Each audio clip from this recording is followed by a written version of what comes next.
চলে এসেছে আমি আবার কিছু পার্সোনাল ওপিনিয়ন নিয়ে, যেটা বলবো বলে আমি এলাম। এখন শ্রাবণ মাস চলছে, আজকে হচ্ছে শ্রাবণের প্রথম সোমবার, ঠিক আছে। যাদেরকে মন্দিরের আশেপাশেও দেখা যায় না, তারাও আজকে মন্দিরে গিয়ে বাবার মাথায় জল ঢালবে কি না, তাদের একটা ভালো স্বামী হবে, ভালো ঘর হবে, ভালো বর হবে, ভালো পরিবার হবে। কেউ কেউ তারা নিজেরাও খুব নিজেদের ভালোর জন্য, যে একটা ভালো বাড়ি হোক, একটা স্টেবলিশ কেরিয়ার হোক, যাতে একটা ভালো কাজ করতে পারে, বাবা মাকে দেখতে পারে, খুব ভালো, খুব ভালো কথা।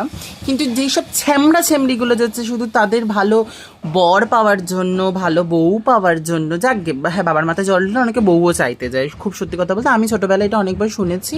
আমার ফ্যামিলি বলতে কি রে, শিবরাত্রিতে উপোস করছিস কেন, শিবের মাথায় জল ঢালছিস কেন, তুই কি ভালো বউ চাস?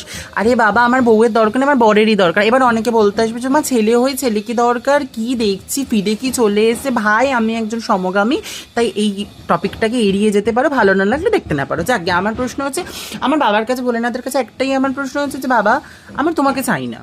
আমি তোমার কাছে বিশ্বাস করে তোমার মাথায় জল ঢেলে তোমাকে চাইতে জানি, কেন আমি অলরেডি জানি তুমি একজনের বর, পার্বতী মায়ের তুমি বর। আমি অন্যের বরের দিকে তাকাতে পারি, কিন্তু তোমার দিকে তাকালে পার্বতী মা আমাকে ঝাঁটা কেন খড়গো হাতে ছুঁড়ে আসবে, আমাকে রেই রেই করে মারবে বলে। তাই রীতিমতো আমি তোমাকে চাই না। আমার জীবনে কোনো ফ্ল্যাগই চাই না, রেড ফ্ল্যাগ গ্রিন ফ্ল্যাগ কিচ্ছু যেন, বিশ্বাস করো। আমি চাই একটা আমি একটা আমার জীবনে তো কোনো ফ্ল্যাগ আসছেই না, চাইবোটা কি করে?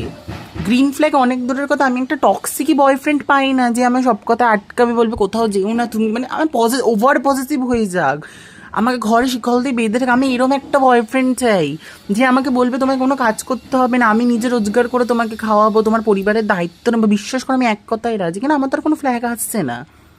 ভাই, আমার গ্রিন ফ্ল্যাগের দরকার নেই, আমার রেড ফ্ল্যাগই অনেক। আমাকে একটা রেড ফ্ল্যাগে জুটিয়ে দিক না বাবা।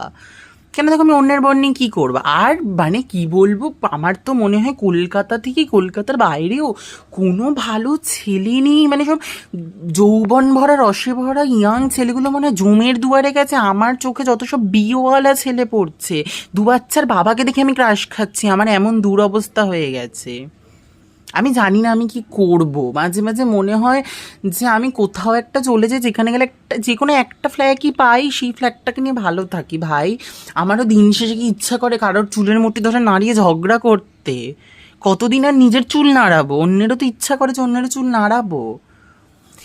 কেউ যদি প্রেম করতে চায় প্লিজ ডিএম করো, আমি সবাইকে রিপ্লাই দেবো, সবার সাথে প্রেম করব। এই সরি, না নেই বাবা, কি বলে ফেললাম, লোকে তখন উল্টো পাল্টা বলবে। একজনের সাথে প্রেম করবো, যাকে পছন্দ হবে আমি স্বয়ংবর করে বেছে নেব, প্লিজ।